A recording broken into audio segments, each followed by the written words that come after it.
દાહોદ તાલુકાના ભીમપુરા વિસ્તારમાં આવેલી નર્મદા નિગમની કેનાલમાં મોટું ગાબડું પડતા ગંભીર પરિસ્થિતિ સર્જાઈ છે। આશ્ચર્યની વાત એ છે કે 1 વર્ષ પહેલા જ આ નહેરનું રિપેરિંગ કરવામાં આવ્યું હતું, છતાં ફરી ભંગાણ સર્જાતા કામગીરીની ગુણવત્તા અંગે સવાલો ઊભા થયા છે। સ્થળ પરથી મળેલા દ્રશ્યોમાં સ્પષ્ટ જોવા મળે છે કે હજારો લીટર પાણી જમીનમાં વેડફાઈ રહ્યું છે। એક તરફ સરકાર પાણી સંરક્ષણના દાવા કરે છે તો બીજી તરફ અહીં મહામૂલું પાણી બિનજરૂરી રીતે બગડી રહ્યું છે। પાણીની અછતનો સામનો કરતા ખેડૂતો માટે આ સ્થિતિ વધુ ચિંતાજનક બની છે।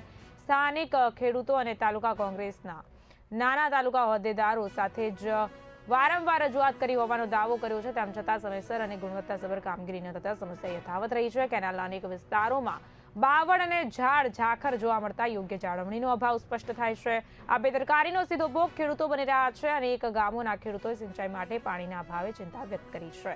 પાક અને જીવન જીવિકા સાથે જોડાયેલો આ પ્રશ્ન અત્યંત સંવેદનશીલ છે, કારણ કે સિંચાઈ વિના પાકને ભારે નુકસાન થવાની ભીતિ છે।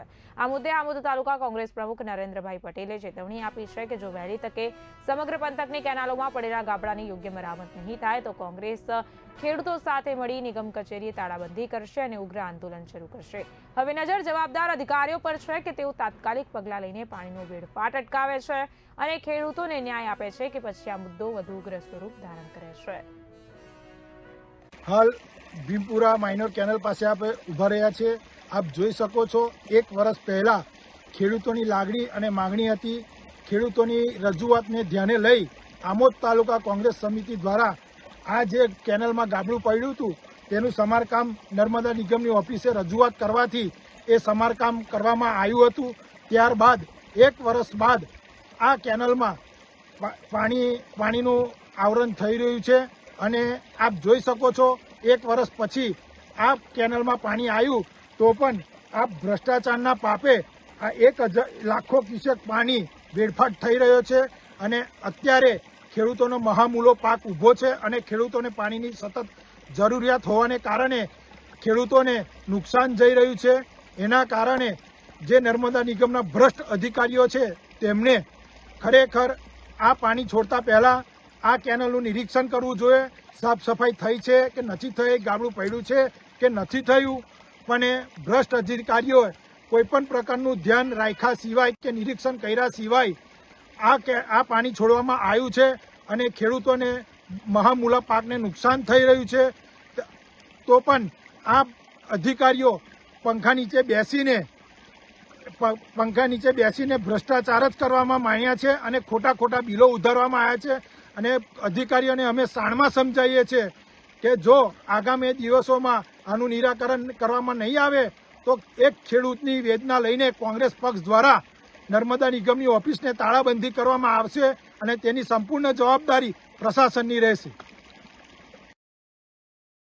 નમસ્કાર દર્શક મિત્રો, હાલમાં આપ જે નર્મદા નહેર નિગમની જે કેનાલ છે તેની આસપાસ પાણીનો જે વેડફાટ આપ નિહાળી રહ્યા છો તે વરસાદી કાંસની અંદર વરસાદી પાણી તો હાલમાં કોઈક છે જ નહીં અને વરસાદ તો હાલમાં છે જ નહીં। અત્યારે ભર ઉનાળે અત્યારે વરસાદી કાંસમાં વરસાદી પાણીના નવા નીર આવ્યા હોય એવી સ્થિતિ અત્યારે હાલમાં સ્થળ પર જોવા મળી રહી છે।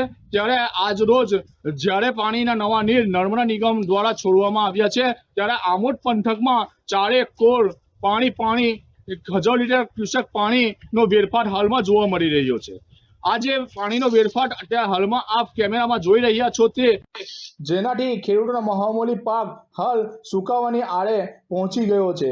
આ સ્થિતિથી ખેડૂતો ચિંતાજનક સ્થિતિમાં મુકાયા છે। તંત્ર માટે શરમજનક આ બાબત બની છે। આક્ષેપ છે કે નર્મદા નહેર નિગમના કેટલાક અધિકારીઓ અને કોન્ટ્રાક્ટર દ્વારા કાગળ પર બિલો બનાવી સ્થળ પર દેખાવ પૂરતી કામગીરી કરવામાં આવી છે। પરિણામે તાજેતરમાં જ રિપેર કરાયેલ કેનાલમાં આવી હાલત ઊભી થઈ છે।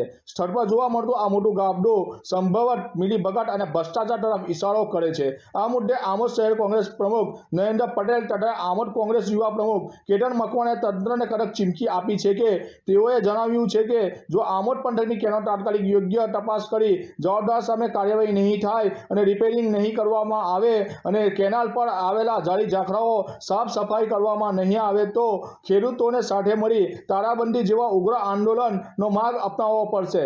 હવે જોવું રહ્યું કે આ તંત્ર ઘોર નિદ્રામાંથી જાગી અને નહેરનું તાત્કાલિક રિપેરિંગ મરામત તેમજ આ જાડી ઝાખરાઓ દૂર કરે છે કે પછી ખેડૂતોના હક માટે રસ્તા પર કોંગ્રેસ ઉતરે એ આવનારા દિવસોમાં જોવું રહ્યું. બી ઇન્ડિયા ન્યૂઝ સાથે અકબર બેલીમ,